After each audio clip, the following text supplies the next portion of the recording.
یہ جنازہ پڑھنے آئے نا، تو جنازہ تو فرض کفایہ ہے، اور نماز کیا ہے؟ نماز کیا ہے بھائی؟ فرض عین ہے۔ یہ سب اپنے آپ سے پوچھیں، آج فجر پڑھی آپ نے؟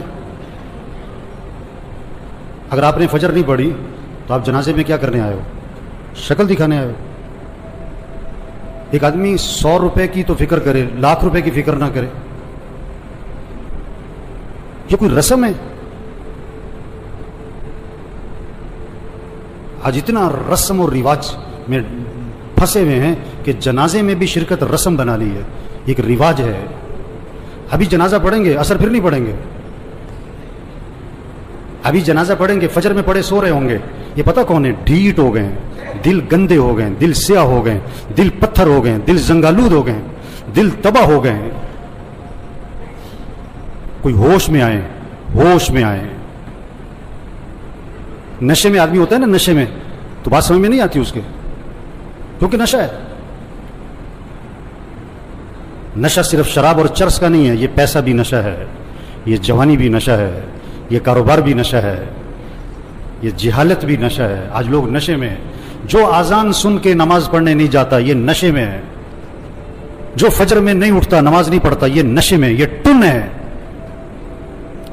اور اگر ان باتوں کو سن کر اس کا نشہ نہ ٹوٹا تو موت کا فرشتہ اس کا نشہ توڑے گا پھر،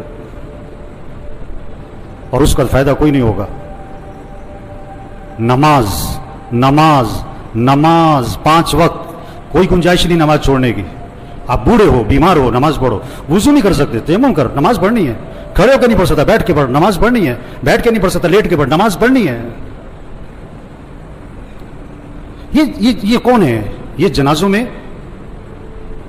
جنازوں میں بڑے اہتمام سے آتے ہیں اور بیان بھی سن چکے ہیں ہزاروں دفعہ، لیکن فجر نہیں پڑھتے، زور میں نہیں اٹھتے دکان سے۔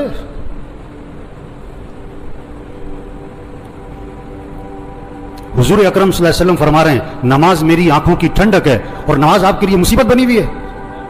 آپ سے فجر میں اٹھنا مصیبت بنا ہوا ہے، آپ سے اذان سن کے دکان چھوڑنا مصیبت بنا ہوا ہے۔ اللہ کے نبی تو فرمایا نماز میری آنکھوں کی ٹھنڈک ہے۔ آپ نے فرمایا اسلام اور کفر میں فرق کرنے والی چیز نماز ہے۔ اگر آپ نماز نہیں پڑھ رہے، اگر آپ نے آج فجر نہیں پڑھی، آپ کفر کی طرف جا رہے ہو۔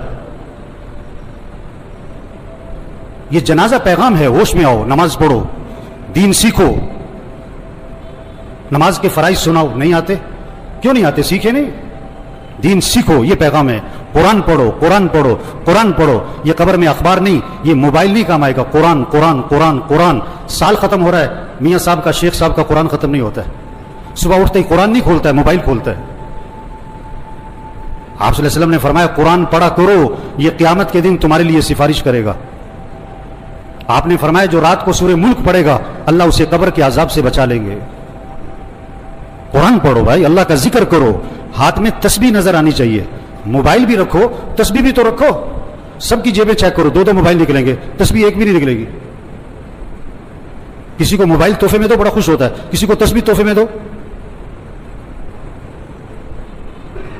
آپ صلی اللہ علیہ وسلم نے فرمایا جو 100 مرتبہ پڑھے لا الہ الا اللہ لا الہ الا اللہ لا الہ الا اللہ، فرمایا جو 100 مرتبہ روزانہ پڑھے گا، جب قیامت کے دن اٹھے گا تو اس کا چہرہ 14ویں رات کے چاند کی طرح چمک رہا ہوگا۔